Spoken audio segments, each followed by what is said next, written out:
Hi, everyone. Welcome back to the Future Focused Learning Podcast, where we explore the intersection of technology and education and strive to answer the big question: how do we prepare students for the future? I'm your host, Kyla Bolden, and I'm the founder and CEO of WizKit Learning and WKL Academy. Each episode, we bring you insightful conversations with educators, industry leaders, and change makers who are transforming learning environments and equipping students with the skills they need to thrive in an ever evolving world.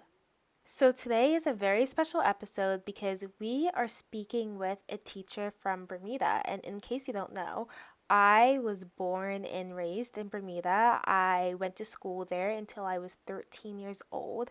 And the teacher that we are speaking with today actually teaches at the school that my mother and grandfather went to, which I just find super exciting.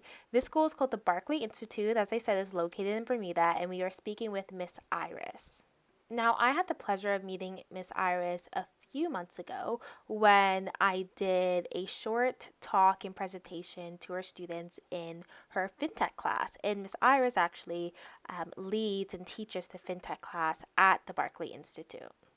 I loved the conversation Miss Iris and I had. We talked a lot about the FinTech course that she teaches at the Berkeley Institute, as well as her tips on how to make classes more engaging for this generation. We also talked a little bit about the key skills that she believes students need to have in order to succeed in this increasingly digitized world, and as well just about the future of education and how we think it's super important to include emerging technologies within core education at schools. So I really hope you guys enjoyed this episode as much as I enjoyed speaking with Miss Iris, and let's hop right into the show. So thank you so much for joining me. I'm here with educator Iris. She is a teacher at the Berkeley Institute in Bermuda, and I really appreciate you agreeing to be on the podcast. Thank you for having me.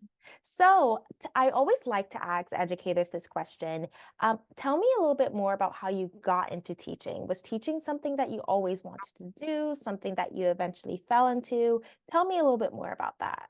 Well, I came out of the business world and I enjoyed being in accounting and in finance and in driving a customer service management environment. I came into teaching because my son died untimely in 2013, My and it condolences. made me, thank you, it made me rethink my priorities. And I decided that I wanted to make a contribution by giving back to Bermuda in some form. And I found that teaching was the most rewarding, that children bring a life and hope and possibility. And so I decided to pursue mathematics as a way to get into teaching. And I enjoyed mathematics and I just wanted to be able to reach the students. So that's how I started to go into teaching. Absolutely. Education is one of those fields that you absolutely know that you're making a difference. I know for me, I owe a lot of my success and who I am in this world to the incredible teachers I had along the way. And a lot about what teaching is obviously, instilling the knowledge in them, but also making them feel like they're smart and they could do it and they could be whoever they want to be in life. And I think it's very fascinating and remarkable that you actually went into math because I think math is one of those subjects that everyone has fear around. Most people go into math thinking, math is a hard subject. But I think when they're able to have an inspiring teacher like you, it kind of makes them feel like, okay, if I could do this, I could do anything. And when it comes to math, how do you find you're able to keep the students engaged? Because, like I said, math is, for many people, it becomes difficult. And I think the hardest part is changing the mindset that math is something that doesn't have to be difficult. Right. It is a challenge, but definitely a challenge that I'm up for. I'm going into my fourth year of teaching, and it's about being creative. It is about learning different ways and understanding that one size doesn't fit all. And um, being your authentic self, because children can tell right away if you're putting on a show and if you're not genuine. Yeah. And so it's finding a rhythm and listening to your audience. So, I've gotten some great feedback from my students, because students will tell you exactly what they think. You do not have Especially high to. school students. Exactly.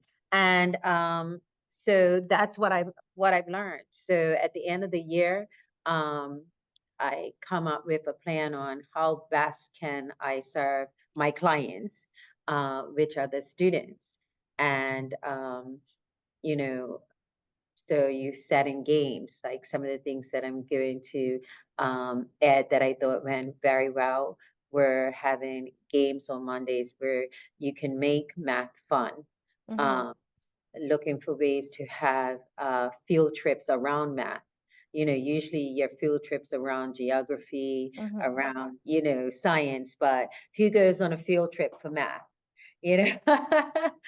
And bringing that along, having people that utilize math on a daily basis, so that students can see, because that's the one question: when am I going to use Pythagoras theorem Mhm. in my everyday life? And so we show them this crime scene that was solved, this crime that was solved Mhm. because they had a person that used Pythagoras theorem to be able to solve the crime. And it's like, Oh, oh, wow. not that we're asking for a crime to happen, but this is how they were able to solve it. So how they can apply it into their lives, and understanding that when they're coming to school, they bring all of them with them. So not just as a student, but they bring their personal lives with them, and you have to be cognizant of that.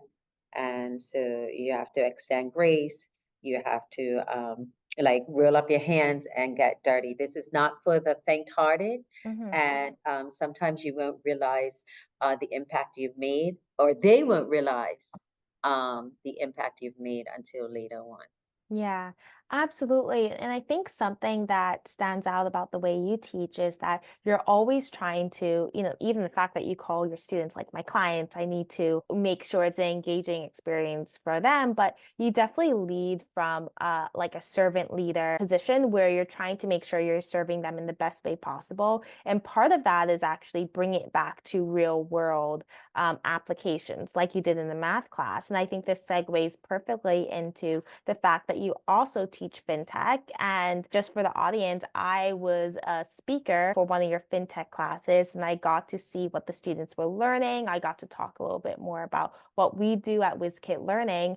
And I find it so incredible that Berkeley has this FinTech course, as it gives students access into an industry that is growing, an industry that is super imperative, not just to Bermuda, but the world. And they're able to get some real world understanding of this technology in which impacts them on an everyday basis. So I would love to learn a little bit more about how you developed interest in fintech and why you decided to teach this course. We had Signature Learning coming out, Signature First, and the whole program. And Barclays signatures are finance and insurance, and then on the health side, health and social care. So it was important as a teacher to remain competitive, that you need to ensure that you are posed, because as you see the teacher rules changing, um, even though math is important, it's also good to have other areas under your belt. And I already had a business background, and I knew fintech was emerging, so I put my hand up to definitely get involved, because I knew that that is going to be the way of the world. How fast are we going to streamline our processes, make it easier to get our processes so that they're more customer friendly, it's faster, cost effective, data protected. And so I put my hand up, and I was very pleased that Bermuda wanted to be on the cutting edge as opposed to catching up. And the principal was very supportive of that. of getting the training, of being a part of, and rolling it out. And so I was happy to roll out the first cohort of FinTech. And I just see it growing and getting, more robust and just uh, you can see it and you look in the newspaper, we have the 2024 FinTech cohort that government is sponsoring, and I'm so glad to be a part. And there's also global coders, which you'll hear more about. So the Bermuda's on board. The world is definitely on board. Our students need to be competitive, and so we can't wait until university to be teaching them this information. They need to be learning it now so that they can compete on a global scale. So remember when, the term was you have to be, we're global, we're global. Now, especially since COVID, people recognize if you're not global, then you don't exist, basically. Absolutely. And I love how forward thinking the Berkeley Institute, as well as like Bermudian education is in general. Last night, actually, I was at a meetup, CMP, which is the Canadian police. One of their leaders in cybersecurity was there, and another person from the States was there. And it was all centered around fintech, cyber crimes, how we could stay up to date when it comes to this new frontier of technology that we're entering into. And I was talking to some of the people there, and I was like, well, actually, I come from a country called Bermuda, and students actually have a fintech course that they take in high school. And they were like, wait, that's crazy. That's amazing. The kids need to be learning this from a young age. So that is to tell you like how ahead of the game Bermuda is when it comes to teaching students these courses in these emerging fields, which I love. So you teach fintech at the Berkeley Institute, and fintech, financial technology, is a very big field. Like there's so many different areas of fintech that students could go into that they feel interested in. But could you tell me a little bit more about some of your favorite experience when teaching fintech? Some of the exciting items have been looking at the history Mhm, of how fintech came about, how it started, and how currency changes and the value that we place on different financial instruments mhm, change, um, and how the world has evolved to be able to adapt them, you know. And we look at there was a time where I tell them because they think I'm so ancient that there was a time that there was no credit card, ATM card. I remember when they first came mhm. out, and people were like, no, no one's going to just use a card instead of money, Or you even know, thinking about buying things online. I know when exactly. I was a kid, even as like recent as like 2010, sometimes buying something online was just a little like, is this site safe? I'm putting my Yes. card in. And now you buy everything, like you buy your groceries online, right? In a lot of places. So it's interesting how things have changed. And that just made me think about how fintech probably just touch a little bit on like financial literacy, I would think, having a good understanding of finances and like safety and all of that, because I would assume that ties right in. Absolutely. And then also learning about doing your research. The metaverse, that was the one that got Mhm, everybody's attention, actually got them sold um, in that space. Um, and I think also from changing people's thought of thinking that financial technology, like fintech, is just in the finance space, mhm, and helping them to understand that streamlining processes can happen over all industries. mhm, Like one of the things here in Bermuda, there was a time that if I went to the doctor and they wanted to look at my x-rays from the hospital, you had to wait until the person came from the hospital and brought the x-rays over. Then it was fax. Now we can all go into the same system and see see everything, everything. Yeah. one time. Um, And that's what technology is. No, and just them understanding that, if you ask people how many times you use technology in a day, you don't get much of a response. But then when you talk about, the different things that you're using, that's communicating, you recognize, oh my goodness, what would I do without technology? Absolutely. Tech really shapes our world. And when I go to speak at schools, one of the favorite things I like to ask is, okay, who here has used tech, who hasn't used a piece of technology for like a week, a day? And you do have some kids put up their hand. And I was like, wait, so you didn't use the TV, you didn't use the microwave, and then hands slowly go down and they realize, oh wow, I don't think I've gone a day, even if I've gone camping without using technology, right? So it really, really does shape our world. And it's super important for students to learn about it and understand it so that they could, further impact their world and understand how the world works. One of the things that you said that piqued my interest was about problem solving and processes. Now, one of the things I love about math is that I feel like math teaches you how to think. That's also what I love about coding. It teaches you about algorithms, sequences, functions, variables, which ultimately teach you how to organize things better. So I find if you're really good at math, you're really good at coding, for the most part, you could pretty much write a decent essay as well too, because you understand how to put things together in a logical order, how to problem solve, right? And problem solving as well as fact checking, which we talked about a little bit when we're talking about fintech and identifying the credibility of different technologies, has become so important nowadays, especially with the growth of AI and the usability of AI by the consumers, because the one thing that artificial intelligence could do is it can make something that is wrong sound really correct, right? So we have to constantly look at things with a critical eye and be like, okay, what's the sources for this? Is this true, etc.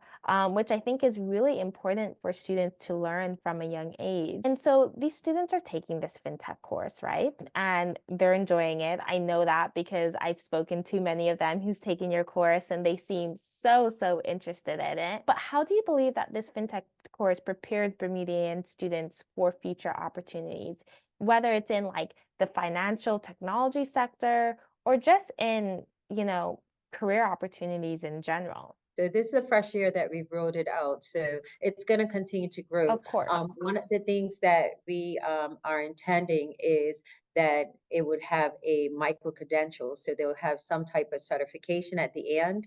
And when you go in an interview and all things are the same, the interviewers start looking for what makes them different. Mhm, So if you're able to talk about fintech and you're able to show where you have utilized that knowledge to solve a real life project, mhm, that's definitely going to make you more marketable. mhm, And so these skills are going to help them perform on the global market. It's like it's the Excel or Word of this century. You mhm. know what I'm saying? You need it Absolutely. in order to compete.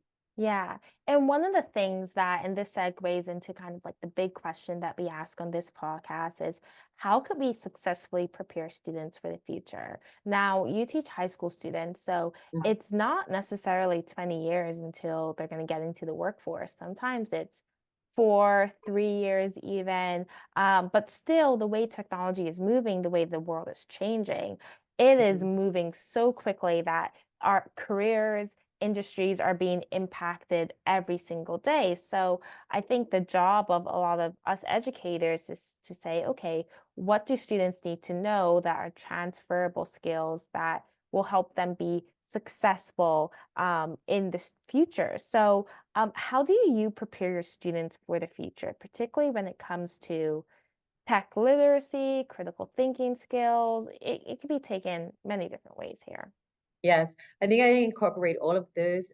One thing that is very important is the ability to be able to present. Mm, That's one thing that I focus on. And there, in the beginning, it's like, Miss Iris, this is not an English class. There's not a presentation skills class. Yeah, why do I have to do this? And it's like for any business, whether you want to be an entrepreneur, um, whether you have a product you want to sell, but even for yourself, you have to be able to communicate, Hmm. and you have to be able to communicate well and get your ideas across, and have the information to back it up. So that is very important because people are not going to know if you can't communicate it across to them. And so Absolutely. that's one of the things that I'm seeing, the confidence that comes when you know what you're talking about and you can get it across to another person. And Absolutely. I think that that's a transferable skill to wherever you are in life. Mhm. Communication is so key. I think especially, across the board, but in the math, scientist, STEM, a lot of times the breakdown between if students are going to go into a subject or if they think they could go into a career is that lack of communication. And I say all the time, especially communication is going to become so much more important. Now we have tools like AI and et cetera that you could really generate a lot of cool and interesting stuff with, but it's going to speak volumes to the student who could get in front of the classroom or the employee who could get in front of their team and actually communicate the problem, communicate the solution, which is a skill that I think is definitely going to set people apart. Um, I just have a few more questions because you've had like a very interesting teaching journey, how you got into teaching. And like kind of shifting gears, looking back on your teacher journey, what has been some of the most rewarding parts of your career? Student thank you cards have been rewarding. Mhm, When you see a student improve from where they started to now, mhm. that's the big win for me. Yeah, Um, Seeing my students get scholarships, move on, and continue to progress, that's exciting. Um, Working with a great team, I have a great uh, business and math team that are very collaborative, and so I'm able to uh, share ideas. Um, and that's really helpful because you spend most of your time with the people you work with, so you want to enjoy what you do and the people around you. And also, absolutely. my principal is hands-on, Mhm. and so she is constantly pulling out the best in me. So just like I tell the students, you go to school, I go to school. You know, you get a grade. My principal gives me a grade. I have things that I have to achieve, and so that always keeps me wanting to get better, learn more, and give more. So yeah, It's always wonderful. being challenged. Yeah, I think it's always lovely hearing how you impacted students across the way. And sometimes you're working with so many students, so you cannot even know the impact that you had on the student until they tell you. I mean, I'm hoping all of my teachers know. I try to go back and, say, hey, like doing your class was so inspiring or impactful, but I'm sure some of them don't. Know how impactful they've been in my life. I'll tell you a quick story about one teacher. I had a teacher in university, and I was studying econ at the time, and I had to switch into class late, and I was having a hard time understanding it, and it took a hit on my confidence. As a learner, because school, I wouldn't say it's something that came easy to me, but I did really well in school, and I was used to, picking things up with hard work, and I was having some trouble with it. And in one of my other classes, my teacher didn't know I was having a hard time in econ. And he was like, you know what, Kyla, you're so smart. This was in an English class. I want to nominate you for a Fulbright scholarship. We should talk about it, right? And I ended up not applying to that scholarship. But even the teacher being like, hey, you're so smart, changed my outlook on education. And I ended up getting literally A pluses, A's throughout my Wow. college career, but it was really just one teacher being like, wow, you're so smart in a moment where I didn't feel very intelligent. And because I wasn't doing well in econ, I saw my other subjects taking a hit because then the anxiety comes into the classroom where you're like, oh, like, you're anxious, you're not sure if you're getting it, but it was just that one teacher being like, "You're smart," which gave me the confidence to do well in other subjects. So I always tell teachers, and I don't even think he knows this, to be honest, this teacher, but like you have such a lifelong impact on students' lives. And I really love how, focused you are on making sure the courses are engaging. And the last question I'll ask you before we go is, if you had to pick one skill that you think is most important for students to develop that can be cultivated in the classroom, that will, have a benefit for their future, what would that skill be? It could be something technical, it could be a soft skill, it could be a thinking skill, it could be anything. But what would be that one skill that you're like, I want all of my students who leave this classroom develop or grow in? What would be that one skill? Not afraid to make mistakes. Mhm, That is the biggest thing, because it's great inventions have all come about by mistakes. mhm, Okay, and not letting it stop you. Because the greatest thing is that you can make the mistake, understand why, and correct it, And I tell them I'd rather you do the mistakes here, and then when the test time comes, you can pass the test, mhm, rather than, being scared and watching everybody else do the problem, think you've got it, and you don't have it. mhm. And so that's the thing, not afraid to try. And that's Absolutely. something that they will take with them, because, there's always someone that knows more than you. There's always something else to learn. And if you remain teachable, then, you're always employable. Absolutely. Well, I absolutely love that. Being teachable, being coachable, not being afraid to make mistakes, I think is the cornerstone, one of the cornerstones of living a successful life. I feel oftentimes if you don't develop that skill, you get shut down first mistake you make, or you could think, oh, this isn't worth it, the first mistake you make. And we see this a lot in entrepreneurship as well too. And it's super important just to be resilient, keep on trying. And when you make a mistake, it's really just a learning opportunity for you to grow and become better. We could probably look back on our lives and see sometimes the greatest growth opportunities has been when the mistake has been made or when something didn't pan out the way you thought it would be. So that's incredible. I love that you're instilling that in your students.